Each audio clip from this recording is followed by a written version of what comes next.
According to research, slow learning has a significant social and financial burden on both families and communities. Additionally, since many slow learners are diagnosed late at the mean age of 14.5 years, they miss out on beneficial educational rehabilitation. This is because individual attention and remedial actions are necessary at a much younger age. Unfortunately, it can be frustrating to feel like you're always struggling to keep up academically. It's even worse when you feel as if you're the only one having trouble with the material. Let's face it, being a slow learner may not be your fault, but it is definitely your problem. But don't worry, there are some practical study tips for slow learners that can make a real difference in your life.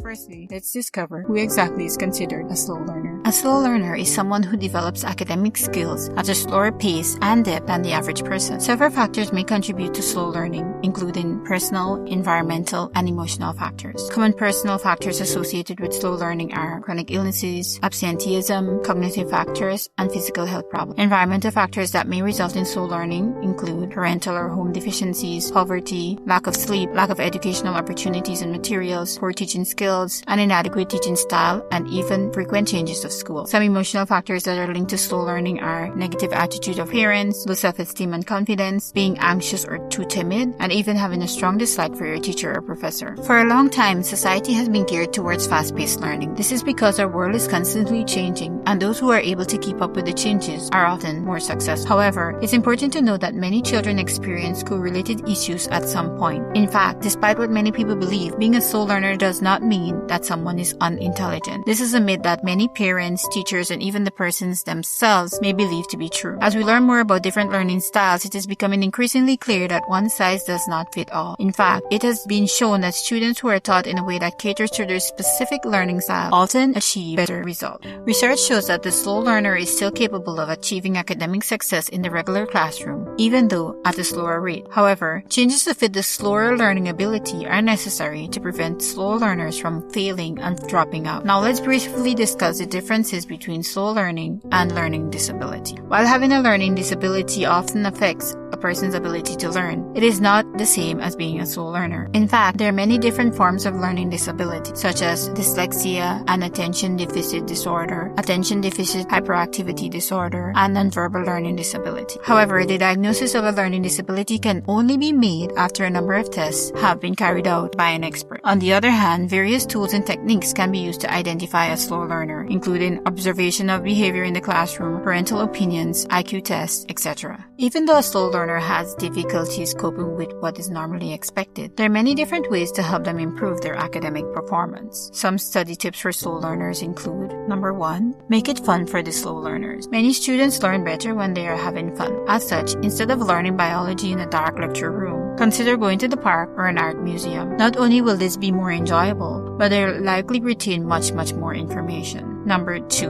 maximize your strengths. It's important to maximize your strengths, particularly if you're a slow learner. Start by discovering your specific learning skills. For instance, if you're a visual learner, like 70% of the population, you'd greatly benefit from learning materials that include images and diagrams. Plus, pictures are worth 1,000 words. So if you need to learn about something new, try finding images relating to it on the internet or in your textbooks, or draw your own. This will help you make sense of what you're learning. Number 3, using examples. If you're a slow learner, solve a problem using a simple example before attempting more challenging cases. Show that you understand how it works, and then, if possible, adapt it to some other more complex examples. Number 4, implement specific strategies for names and dates. If you find it difficult to remember names and dates, try to use them later on in the day. In fact, it's harder to recall information at a moment's notice than to remind yourself of it. Also, try associating the names and dates with something you already know, or use them in a song or in a rhyme. Underline and highlight. Underlining and highlighting key sentences as you read can help you remember them later when you're trying to recall the text. Number 6, make mind maps. Making diagrams of how different parts relate to each other can help you understand complex systems and processes better. Actually, mind maps will force you to summarize the information so that you only concentrate on the important points. As such, it is also a good practice for revising at exam time. Number 7, use memory techniques to improve slow learning.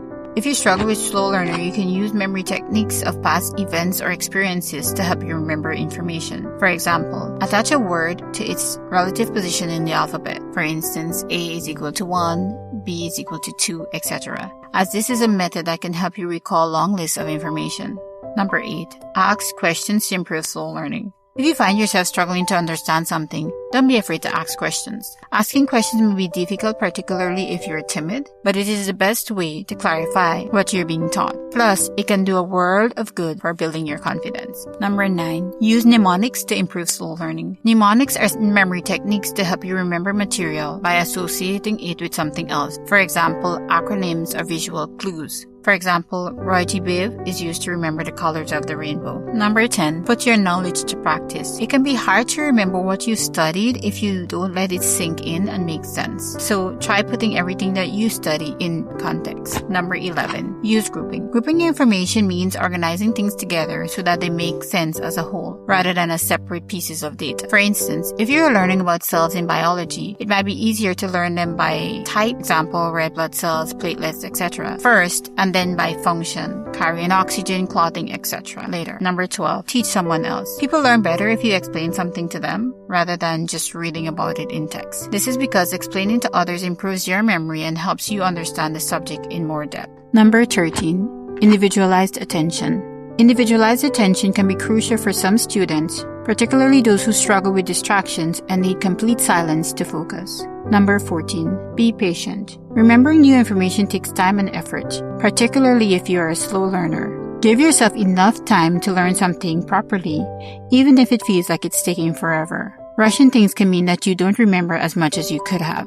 Number 15. Stretch yourself. Setting daily and weekly goals can help you be more productive and give you the motivation you need to push on until the end. This will encourage you to work steadily towards them every day, which means you anticipate learning and are less likely to develop bad habits of procrastination.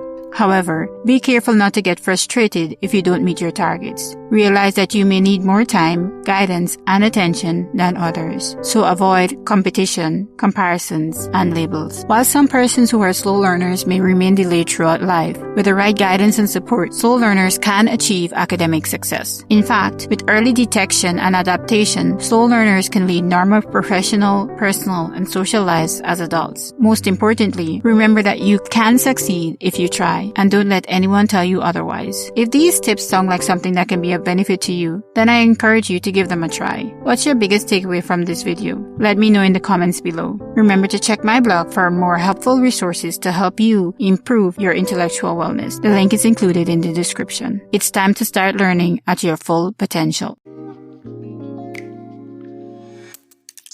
If you found this video informative, share it with someone you love. Thanks for supporting my channel by liking and subscribing. Together, we'll navigate our way to a healthier, more fulfilled life, one solution at a time.